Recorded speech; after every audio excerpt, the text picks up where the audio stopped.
Today, we're taking a look at the FIFA Club World Cup 2025. Okay. This is huge, EE. It is. It is. 32 teams. It's expanded, obviously, Yeah. from the previous format. Yeah. And it's all happening in the U.S. Yeah. from June 15th to July 13th. Right. So Yeah. basically the World Cup, Yeah.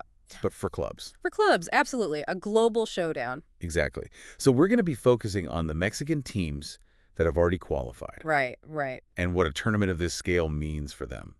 Absolutely. So buckle up, because we got a lot to cover. Absolutely. The implications for Mexican football are immense. This tournament is a global stage, a chance to really shine against some of the world's best. Yeah. So before we get into the kind of the finer details, Right. can you just remind us which Mexican teams have already snagged a spot in this global football fiesta? Of course. 3 teams from Liga MX have already punched their tickets to the big show Monterrey, Okay. Club Leon, and Seattle Sounders. Wait a second. Seattle Sounders. Didn't we say this was about the Mexican teams? Yes, but remember, the Sounders are part of CONCACAF. Okay. That's the North and Central American and Caribbean Football Confederation. Okay, yeah.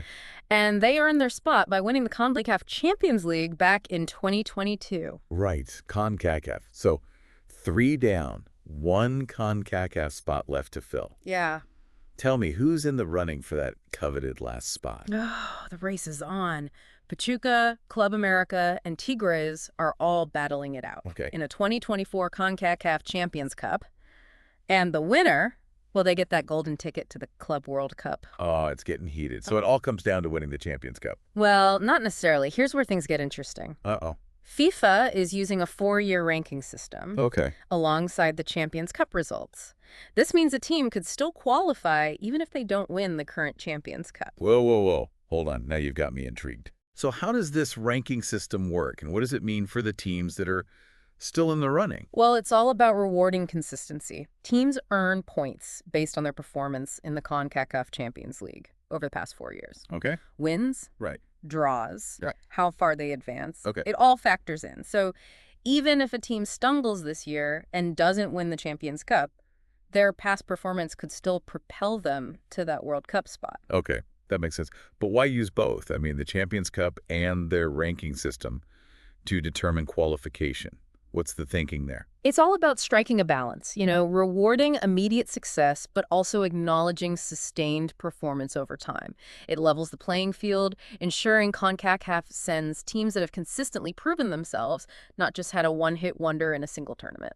Interesting. Yeah. So you're rewarding that consistency. Exactly. It adds another layer of intrigue, don't you think? It does, absolutely. Yeah. It makes it even more exciting to follow. But speaking of intrigue, Right. there's a pretty fascinating controversy Oh, yeah. brewing There is. around 2 of the qualified Mexican teams, Mm-hmm. Pachuca and Leon. Yes. Tell me you're not hooked on this already. I am. What's the drama? Ah! Spill the tea. Well, both Pachuca and Leon are owned by the same group, Grupo Pachuca, and FIFA. FIFA has some pretty strict regulations against multi-club ownership in the tournament. Oh, so there's a chance they could be disqualified even though they've already earned their spots? It's a possibility, yeah. FIFA is all about ensuring a fair competition, having 2 teams essentially controlled by the same entity. Well, it could be seen as a bit of a conflict of interest. Wow. Talk about high stakes. This is like a real-life football thriller unfolding before our eyes. What's the latest on this situation? A Costa Rican club, Alajuelense, Okay. they are watching this very closely, even threatening legal action. Oh, wow. They believe if either Pachuca or Leon is disqualified, they should get the spot. Oh, man, that adds a whole new layer of drama.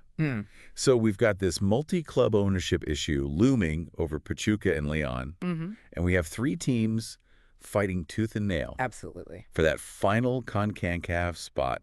This Club World Cup is already shaping up to be an epic saga. It certainly is. It's going to be a wild ride. But while we wait to see how these qualification dramas play out, let's shift our focus a bit Okay. to the teams that have already secured their place. Right. What does their participation in this prestigious tournament mean for them and for Mexican football as a whole? Great idea. Let's start with Monterrey.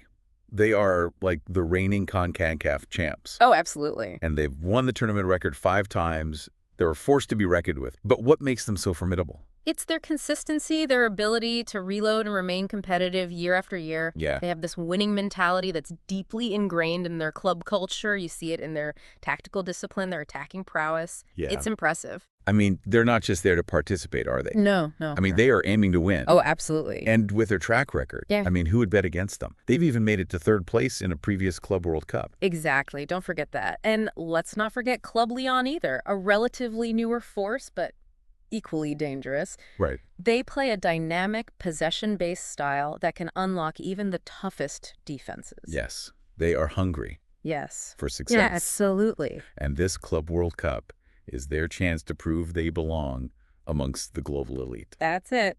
It's like watching a young prodigy eager to take on the Masters. Yes.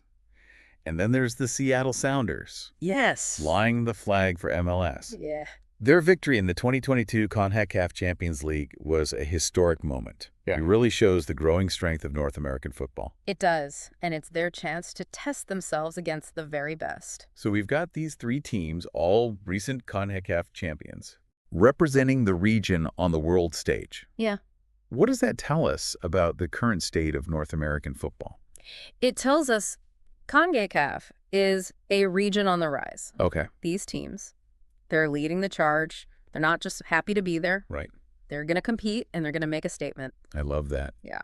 This is about more than just participating. It's about making a statement, Absolutely. establishing themselves as a force to be reckoned with. Exactly.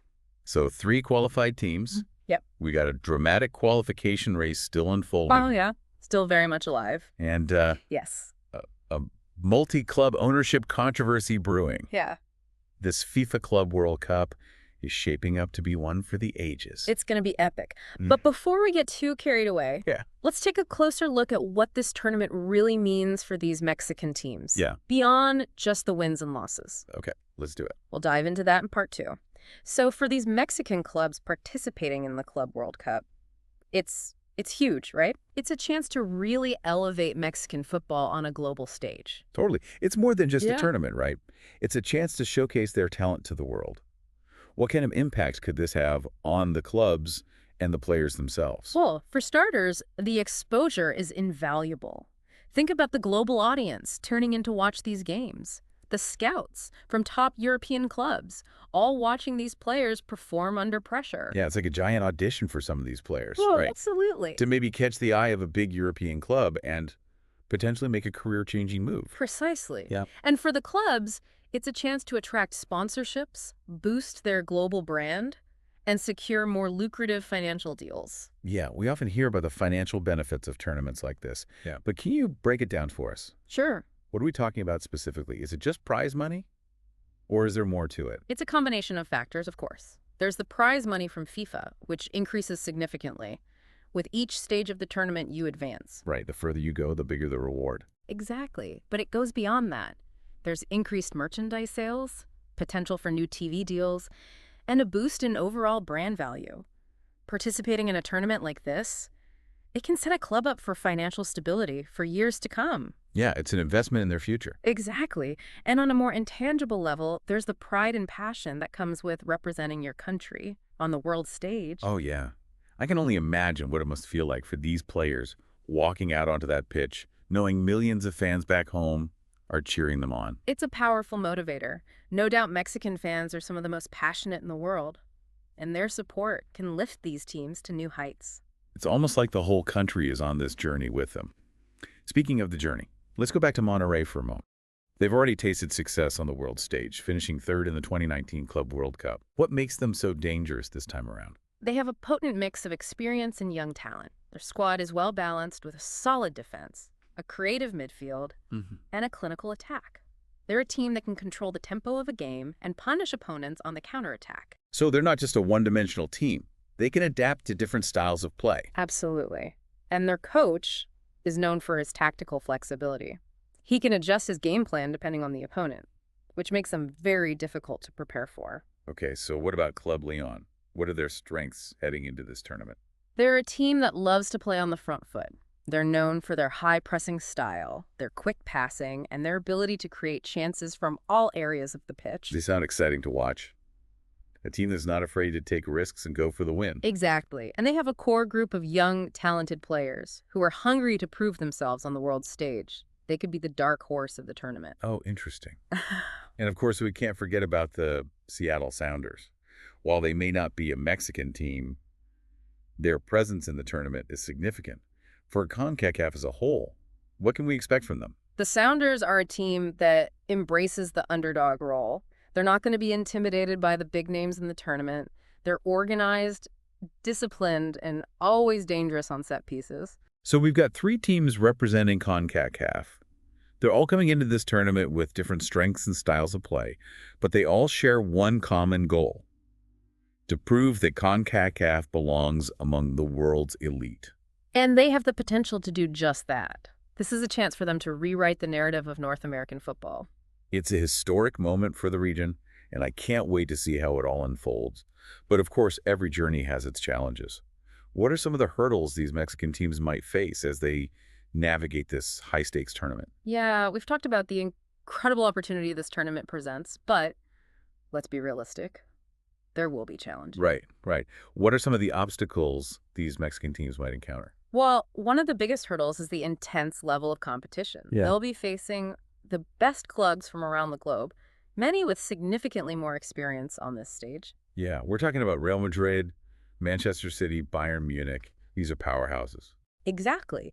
These European giants have vast resources, world-class talent, and a history of success in international competitions. It's a steep climb for any team to challenge them. Yeah, so how can these Mexican teams overcome that gap? I mean, in experience and resources, what will it take for them to compete at that level? Tactical discipline will be key. They'll need to be organized defensively, exploit their opponent's weaknesses, and capitalize on any scoring opportunities they create. Yeah, it's about playing smart, being efficient, making the most of every chance they get. Precisely. And don't underestimate the power of the underdog mentality. These Mexican teams will be fueled by a desire to prove themselves, to show the world that they belong on this stage. That hunger can be a powerful force. For sure. That fighting spirit and determination can take a team a long way. But what about the logistical challenges? You know, these players are already competing in demanding domestic leagues, and the Club World Cup takes place during the European summer. Won't that be a strain on them? Absolutely. Player fatigue is a major concern. Sure. They'll be traveling across continents, adjusting to different time zones, and playing against unfamiliar opponents. It's a grueling schedule that will test their physical and mental resilience. And it's not just the travel and the pack schedule, right? I mean, they're going to be under immense pressure to perform. With millions of fans watching back home, how do they handle that weight of expectation? That's where mental fortitude comes in. Yeah. These players need to be able to block out the noise, stay focused on the task at hand, and trust in their abilities. Yeah, it's about staying grounded amidst all the hype and remembering why they're there, to represent their clubs, their country, and their passion for the game. Beautifully said. And of course, we can't overlook the multi-club ownership controversy surrounding Pachuca and Leon. The outcome of that situation could have a significant impact on their participation. Right, that's a cloud hanging over them. Yeah. And it's something they'll have to deal with one way or another. It's just an added layer of pressure and uncertainty. But despite all these potential challenges, there's a sense of optimism surrounding these Mexican teams. What are some of the factors that could contribute to their success in this tournament? Well, first and foremost, they have the talent.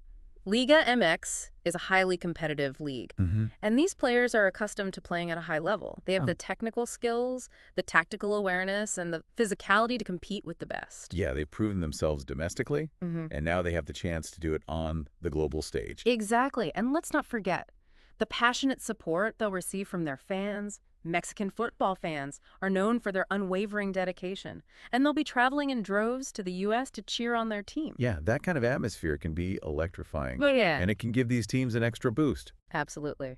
And finally, there's the element of surprise. These Mexican teams might be considered underdogs against some of their European counterparts, but that can work to their advantage. They have nothing to lose and everything to gain. It's a chance for them to play with freedom, to express themselves on the pitch, and to show the world what Mexican football is all about. So while there will undoubtedly be challenges, there's also a tremendous sense of opportunity surrounding these Mexican teams. This Club World Cup could be a defining moment for them, a chance to elevate themselves, their clubs, and their nation on the global football stage. It's a moment that has the potential to shape the future of Mexican football. Absolutely. This has been an incredible deep dive. We've explored the tournament's format, the drama surrounding qualifications, and the potential challenges and opportunities for the Mexican teams. But most importantly, we've highlighted the passion,